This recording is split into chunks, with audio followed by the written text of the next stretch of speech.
ಆನೆಗಳಿಗೆ ಕಡಲ ಮುತ್ತು ಮುತ್ತಿಟ್ಟ ಕಥೆಯನ್ನ ಹೇಳುವ ಮನಸ್ಸಾಯ್ತು ಕಿವಿಗೊಟ್ಟು ಬರಬಾರದೆ ಕಿವಿ ಕಚ್ಚಿ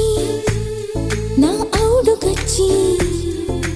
ನಾಚುತ್ತ ನೀರಾಗಿ ನಡುಗುತ್ತ ನವಿಲಾಗಿ ಮೈಯೆಲ್ಲ ಮಂಜಾಗದೆ ಮಂಜಾದರೆ ಪಂಜಾಗುವೆ ಎಲ್ಲಕ್ಕೂ ಕಾರಣ ನೀನೇ ಪ್ರೀತಿಯುಮೇ ಶುರುವಾದರೆ ಪ್ರಾಯಕ್ಕೆ ಬರೆಯೋಚನೆ